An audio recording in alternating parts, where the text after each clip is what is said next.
বৰছলা বিধানসভা সমষ্টিৰ মিছামাৰী এটা গুৰুত্বপূৰ্ণ পথৰ বাবে আজি জ্বলা-কলা খবৰলগীয়া হৈছে স্থানীয় ৰাইজ আৰু ছাত্ৰ-ছাত্ৰীসকলে। এই পথছোৱা নিৰ্মাণৰ বাবে বিধায়ক গণেশ কুমাৰ লিম্বুৱে আধাৰশিলা স্থাপন কৰিছিল। এই পথছোৱা বিগত 5টা মাহে ঠিকাদাৰগৰাকীয়ে যি ধৰণে নিৰ্মাণ কৰিব লাগিছিল সেই ধৰণে নিৰ্মাণ নকৰাত আজি কদৰ্যময় পৰিৱেশৰ সূচনা হৈছে। মই পৰিৱেশটো দেখুৱাইছোঁ। এইটো হৈছে মিছামাৰীৰ জীয়াগবুৰ গাঁৱৰ এটা অতি গুৰুত্বপূৰ্ণ পথ। মিছামাৰী ফুলতল গাঁৱৰ পৰা ৰিকামাৰী হনুমান মন্দিৰ সংযোগী এটা গুৰুত্বপূৰ্ণ পথেৰে আজি যাতায়াতৰ নামত ছাত্ৰ-ছাত্ৰী আৰু স্থানীয় ৰাইজ আজি জ্বলা-কলা খাবলগীয়া হৈছে। গাড়ী মটৰ চাইকেল চলাই যোৱাটো বাদেই এতিয়া খোজকাঢ়ি যাব নোৱাৰা অৱস্থাৰ এই পথছোৱাত সৃষ্টি হৈছে। মোৰ সৈতে স্থানীয় ৰাইজ আছে।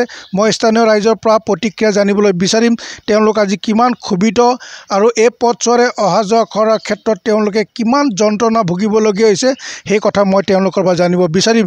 মোৰ সৈতে মিছামাৰীৰ জীয়াগবুৰ গাঁৱৰ স্থানীয় ৰাইজ আছে। আজি স্থানীয় ৰাইজে এক প্ৰকাৰ ক্ষোভিত।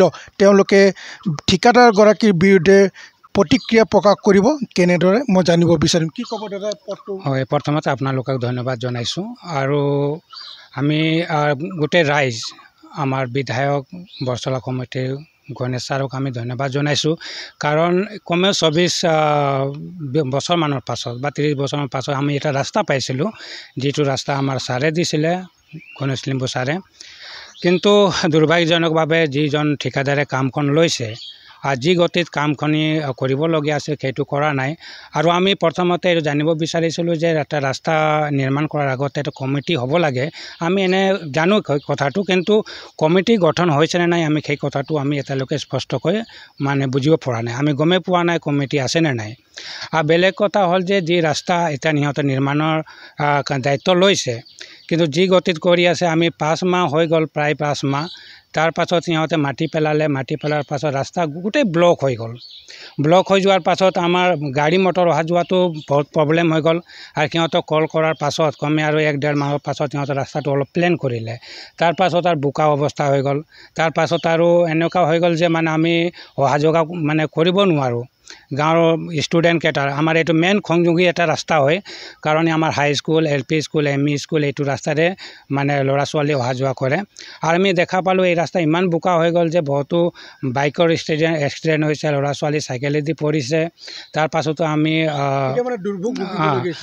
এইটো আমি এটা সমস্যা নিচিনা হৈ গৈছে। আমি এতিয়া অহা যোৱাও কৰিব পৰা নাই। আগতে ৰাস্তাটো ভালেই আছে, বেয়া আছিলে, কিন্তু অহা যোৱা কৰাৰ কাৰণে অলপ অসুবিধাই আছিলে। এতিয়া যি বোকা পৰিস্থিতি হৈ গৈছে।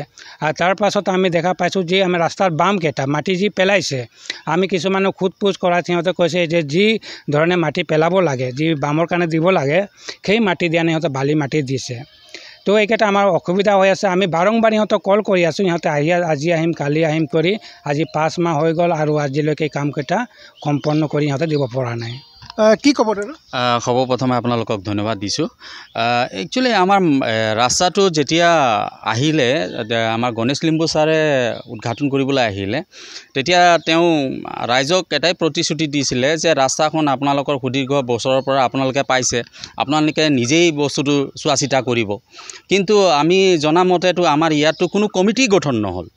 তেওঁলোকে ভিতৰে কেইজনমান মানুহ আছে আমাৰ এই অঞ্চলৰে হয়, তেওঁলোকে ভিতৰে নিজৰ সুবিধাৰ কাৰণে তেওঁলোকে যিটো প্ৰকাৰৰ মাটিটো দিব লাগিছিলে, গাঁৱলীয়া মাটি ব্যৱহাৰ কৰিছে। সেইটো মাটিটো শ্লিপ কৰে।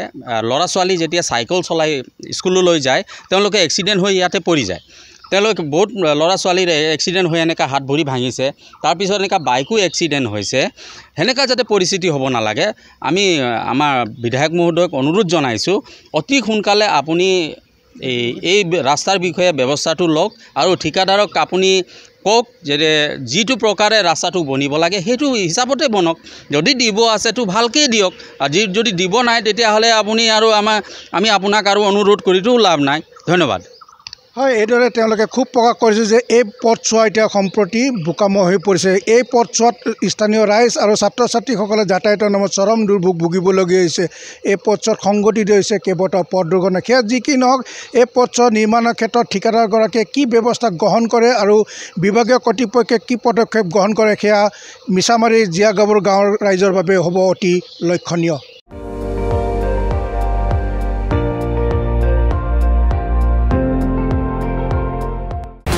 আপুনি চাই আছে ND24 সৰ্বশ্ৰেষ্ঠ নহয় সৰ্বোত্তমৰ দৌৰত।